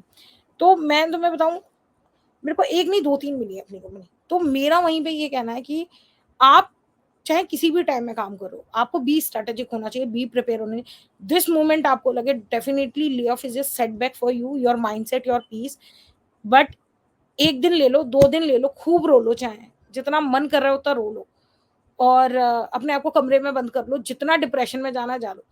बट जब वो 1-2 दिन बाद खत्म करके आओ ना, अब आपको सिर्फ ये फ़ोकस करना है कि मैं इसको चेंज कैसे करूँ? मैं लिंक्डइन पे रोज़ मेल देखती हूँ, सब लोग कहते हैं मैं आई एम लेड ऑफ मेरी जॉब ले। मैं मेरे को ऐसा नहीं है कि मुझे बुरा लग रहा है उन मतलब मेरे को बहुत ये मैं ये उन्हें ताना कसना चाह रही हूँ। मुझे भी बुरा लगता है, किसी की भी जॉब जाती है, इट्स वेरी रियली पेनफुल। आपको नहीं पता उसके पीछे कितनी पूरी फैमिली है जो डिपेंड्स करती है। तो शायद वो पेन बहुत पर्सनल होता है, मैं उस चीज़ के लिए सच में very sorry. But end of the day मैं उनको ये कहूँगी कि आपको थोड़ा स्ट्रैटेजिक हो जाइए। आप रोज़ प्रैक्टिस कीजिए। आप दिन में 24 घंटे होते हैं, आप प्रोग्राम प्रैक्टिस कीजिए। 3 की जगह 5 बनाइए। फिर उसके बाद किसी को दिखाइए, कहो कि इसको मैं और बेहतर कैसे बना सकता हूँ। आप अपने आप को इम्प्रूव कीजिए। अपने फ्रेमवर्क की डिज़ाइनिंग पे काम कीजिए। अपनी स्क्रिप्ट की जो स्क्रिप्ट ऑटोमेशंस होते हैं, उन पे ध्यान दीजिए। टॉपिक्स पढ़िए। अपने आप को एकदम रिफ्रेश कर लीजिए। मतलब मैं प्रीटी मच अगर तैयारी के लिए मैं मानूँ, अगर आपके पास अगर मैं आपको 15 दिन देती हूँ, बिल्कुल, क्योंकि ले ऑफ में आपको काम नहीं करना है, तो 15 दिन में आप प्रिपेयर हो सकते हो। एटलीस्ट इंटरव्यू देने के लिए आप इनिशियली रेडी हो सकते हो, पर आप अप्लाई करते रहो। उन 10-15 दिन में आप अपने लगा दो प्लेटफॉर्म्स के इमीडिएट जॉइनर और जो भी है, अपने कलीग्स के पास पहुंचो, रेफरल्स के लिए देखो, कलीग्स के पास देख सकते हो, लिंक्डइन पे लोगों से अप्रोच कर सकते हो। आज के टाइम में सब लोग हेल्प करना चाहते हैं और पर हाँ, जब आपको अगर मिल जाता है रेफरल तो फिर तैयारी करो। आजकल आपके टेलीग्राम पे सब जगह पे वो होते हैं, आप उनसे जाइए और उनसे आपको कई जॉब मिलेंगी, आप वहाँ पे जाइए। तो इन तरीके से आप आपको शायद इंटरव्यू मिल जाए और इंटरव्यू में फिर जब आप जा रहे हो और तब आपका सिलेक्शन नहीं हो रहा, वो आपकी गलती है। और आपसे गलती हो गई है तो कोई बात नहीं है। अगर प्रीटी मच वो फर्स्ट टाइम गलती है, कोई बात नहीं है। आपको कोई आंसर नहीं आया, कोई बात नहीं है। आप दोबारा में पर मेक श्योर कीजिए कि अगर वो दोबारा में भी आप आंसर नहीं दे पाए ना, तब वो आपकी गलती है। तो वो चीज़ आपको रिपीट नहीं करनी है। तो उसके लिए मेरा बस एक ही सॉल्यूशन है, बी स्मार्ट, बी स्ट्रैटेजिक, क्योंकि आपको कम टाइम में जॉब भी ढूँढनी है, कम टाइम में आपको तैयारी है। पर आप ये भी सोचिए कि आप एक पॉज़िटिव साइड में कि आपके पास पूरे जो 9 घंटे आपको ऑफ़िस में लगाने हैं, वो नहीं देने। आप पूरे लगा सकते हो, 12 से 13 घंटे अपनी जॉब प्रिपरेशन में लगा सकते हो। रात में जॉब अप्लाई कर लो जब टायर्ड हो रहे हो, या फिर सॉरी दिन में सुबह सुबह के 1-2 घंटे जॉब अप्लाई के लिए रखो। मेरा कहना है कि जितने भी आचार वगैरह दिखते हैं, तो सुबह 10 बजे से लेके 12-1 बजे तक आप अपनी जॉब्स अप्लाई करो। फिर उसके बाद आप बैठ जाओ खाना-पीना खा के, फिर लंच के बाद थोड़ा-सा आराम करना करो। फिर तुम अपनी जॉब के, क्योंकि शाम के टाइम में कोई अगर कॉल आएगा तो आएगा, फिर आप अपनी प्रैक्टिस करो, रात भर तैयारी करो, जितना हो सकता है। तो आप उस तरीके से अपनी प्लान कर सकते हो and you can get it very soon in a good job. Correct, हाँ, क्योंकि सुबह के टाइम पे नॉर्मली अगर 5 बजे तक अप्लाई करें तो एचआर का भी रिप्लाई आने का चांसेस ज़्यादा है, नहीं तो हम लोग रात को करेंगे तो शायद नेक्स्ट डे मिस भी हो सकता है हमारा मेल या फिर चैट जो भी हम यस। लोग कर रहे हैं जॉब के लिए। हाँ, तो वो सारी चीज़ें दिमाग में सोच के आप ये सब कर सकते हो। माधवी, आप कुछ फाइनल एडवाइस देना चाहोगे? ये पॉडकास्ट बहुत सारे फ्रेशर्स देख रहे होगे या एक्सपीरियंस देख रहे होगे, तो आप उनको कुछ एडवाइस देना चाहोगे? तो मेरी एडवाइस तो प्रीटी मच मैंने सारी अपनी जितनी भी कार्ड्स है सब खोल दिए हैं पॉडकास्ट में। तो मेरी एडवाइस यही है, definitely take guidance and mentorship from people surely, but जहाँ गलत हो रहे हो पर अपने आप पे भी काम करो। इस चीज़ को बिल्कुल मत नकारो। अगर आपको जॉब चाहिए तो you have to be smart enough कि अगर आपको हाइलाइट होना है किसी में तो आपको ना you have to be smart enough in the room, है ना? और मेरा एक और सजेशन है, जितने भी लोग स्मार्ट मानते हैं अपने आप को, अगर आप किसी रूम में, मतलब मैंने सुना था किसी टीवी पे, मेरी नहीं है ये, कि if you are the only one smart enough in a room, you are not in a right room. तो आप ये बात सोचो कि अगर आपको लग रहा है कि आप ही उसमें रूम में अपने फ्रेंड सर्कल में स्मार्ट हो, तो आप सही सर्कल में नहीं हो, आपको अपना सर्कल चेंज करने की ज़रूरत है और आप ऐसे सर्कल में जाओ जहाँ आपसे ज़्यादा स्मार्ट है। क्योंकि वो आपको इंस्पिरेशन मिलती है, क्योंकि हर इंसान की एक मतलब जेलसी छोड़ दो, एक कॉम्पिटिशन की एक टेंडेंसी होती है। तो वो आपको वहाँ से मिलेगी, शायद इंस्पिरेशन मिल जाए और आप अपने ऊपर ध्यान दीजिए, अपने स्किल्स पे ध्यान दीजिए, आपका हो जाएगा। प्लान कीजिए, स्ट्रैटेजिकली आप चीज़ों को बनाओ, टाइमलाइन्स बनाओ। मैं तो जब भी कुछ मुझे तैयारी करनी है तो मैं तो पूरा चार्ट बना लेती हूँ। सुबह उठूँगी, ये करूँगी, वो करूँगी, ये वाला प्रोग्राम बनाऊँगी, अपने दोस्त को दिखाऊँगी। मेरे पर टच वुड मेरे दोस्त भी अच्छे हैं, जो चाहे मेरे कुछ दोस्त हैं, मेरे एक दोस्त है, he is Abhishek, he is in Bangalore. He's so much helpful for me in my times when I want to change a job. He always go through my programs और मुझे बताते हैं कि इसको और ऑप्टिमाइज़ कैसे कर सकते हैं या हम इसको और बेहतर कैसे बना सकते हैं। तो ये चीज़ें आप सब कर सकते हो, मुझे पर्सनली लगता है, तो वो आपको कर लेनी चाहिए। एफर्ट हम लोग को डालने पड़ेंगे, अगर हमको ग्रो करना है, ज़्यादा सैलरी चाहिए तो वो हमारे साइड से ही करना पड़ेगा। हाँ, अगर सैलरी चाहिए, बहुत सारे लोग कहते हैं हमको सैलरी चाहिए, पैसे चाहिए, पैसे चाहिए। पैसे चाहने के लिए बहुत मेहनत करनी पड़ती है और पैसे के लिए फिर आप तैयार भी होने चाहिए, क्योंकि अगर if you need that much money, you have to be, आपको बहुत कुछ छोड़ना पड़ेगा, you have to sacrifice lot. अभी तो मैं अपने इस करियर के उसमें टाइम में कहती हूँ कि नहीं, पीस ऑफ माइंड बहुत ज़रूरी है। अगर पीस ऑफ माइंड नहीं है, मैंने शायद पैसा, मैं ये मानती हूँ कि शायद मेरे को बहुत नहीं मिला है, पर जितना मेरे को लगता था कि मैं सैटिस्फाई हो सकती हूँ, जो मेरा गोल था उससे ज़्यादा मिल गया। पर हाँ, आज के टाइम में मेरे को शायद उतना पैसा मिल रहा है, मिलेगा तो मैं नहीं लूँगी। मैं उतना पैसा नहीं लेना चाहती, पर मुझे पीस ऑफ द माइंड बहुत ज़रूरी है। मेरी फैमिली को मेरी ज़रूरत है, मेरी मॉम को मेरी ज़रूरत है, मेरे घर को मेरी ज़रूरत है, सेम टाइम में मेरी पर्सनल लाइफ़ को मेरी ज़रूरत है। क्योंकि मैं ज़िंदगी भर ऐसा नहीं बन सकती ना कि वर्कहॉलिक की बैग उठाया, ज जाके गाड़ी उठाई और जाके ऑफ़िस में बैठ गई। फिर रात को आ रही हूँ, फिर काम कर रही हूँ। ये एक लाइफ़ नहीं हो सकती। आपको अपनी लाइफ भी बनानी है, तो प्रीटी मच आपको बैलेंस भी करना सीखना पड़ेगा। कहीं आपको हो सकता है पैसे पे कंप्रोमाइज़ करना पड़े, हो सकता है कहीं एनवायरनमेंट पे कंप्रोमाइज़। आप शायद आज से मुझसे 5 साल पहले पूछते तो मैं शायद कम पे पैसे पे काम मैं कहती नहीं, नहीं कोई बात नहीं है, बेकार एनवायरनमेंट है, काम कर लो, पैसे मिलने चाहिए। पर आज के टाइम में अगर आप मुझसे पूछोगे, मेरा सजेशन यही है, ऑलवेज़ चूज़ ऑल 3, कि जहाँ पे तीनों चीज़ें मिल सके तो बेहतर है, कि पीस ऑफ द माइंड और पैसा भी और आपकी ग्रोथ भी, तो ये मिल जाए तो बेहतर है। थैंक यू माधवी अपना टाइम देने के लिए पॉडकास्ट के लिए। आज का पॉडकास्ट बहुत इंटरेस्टिंग था क्योंकि ये काइंड ऑफ रोड मैप हो गया कि कैसे जॉब ढूंढ सकते हो। आपने पूरा अपना एक्सपीरियंस शेयर किया। होप इससे लोगों को हेल्पफुल हो जो भी ये पॉडकास्ट को देखेंगे। थैंक यू सो मच, आपने मुझे बुलाया और मैं सच में चाहती हूँ कि ये किसी को भी हेल्पफुल करे, और ये मेरा बस एक मैसेज है। अगर ये आपके पॉडकास्ट के थ्रू अगर किसी को भी कभी भी कोई भी मेंटरशिप की हेल्प चाहिए, कोई गाइडेंस चाहिए, they can reach out to me, और मैं फ्री में एडवाइस देती हूँ। मैं कोई पैसे चार्ज नहीं करती, डोंट वरी, उसके लिए डरने की ज़रूरत नहीं है, क्योंकि मैं ये सोचती हूँ कि भगवान ने जो स्किल्स मुझे बना के दिया है, क्योंकि मैं ये मानती हूँ कि भगवान ने, मेरे को लगता है मेरी ऑब्जर्वेशन ठीक है, तो वो मेरी एक बचपन से शायद मेरे को मिली है, तो मैं उस चीज़ को सेल आउट नहीं करती। तो जब भी अगर किसी को इस करियर में कोई भी चाहिए, और मैं सच में अपनी कम्युनिटी के लिए कुछ करना चाहती हूँ, क्योंकि मैं शायद I can not be more thankful for this career, जो शायद जिसने मुझे एक अलग ही ज़िंदगी दी है। तो मुझसे अगर जिसकी जितनी भी हेल्प हो पाएगी, मैं बिल्कुल करूँगी। पर मैं सिर्फ़ ये बात भी कह रही हूँ, अगर आप मेरे पास हेल्प के लिए आ रहे हो, तो डेफ़िनेटली आप उतने प्रिपेयर होने चाहिए कि आप फिर तैयारी करने के लिए रेडी हो। ऐसा नहीं होना चाहिए कि मैं सिर्फ़ आपको ज्ञान दे रही हूँ, आप ज्ञान ले रहे हो, कुछ कर नहीं रहे। मैं फिर चाहती हूँ कि आप वो रिज़ल्ट भी करके दिखाएँ। मतलब थैंक यू माधवी क्योंकि आप टेस्टिंग कम्युनिटी के लिए बहुत कुछ कर रहे हो और अगर आप मेंटरशिप करोगे तो बहुत सारे लोग का करियर भी अच्छा हो जाएगा। अरे थैंक यू। मैं काश हो जाए, तो मेरे को शायद वो रात को अच्छी नींद आ जाएगी। हाँ, वही चाहिए हम लोग को। हाँ, तो बस any a, time. Thank you so much Siddharth. As अब तुम इसको वैसे भी, मैं तुम्हें पर्सनली भी बोल रही हूँ, थैंक यू सो मच, तुमने मुझे बुलाया है, इसके लिए thank you so much. Thank you so much Madhavi. या थैंक यू।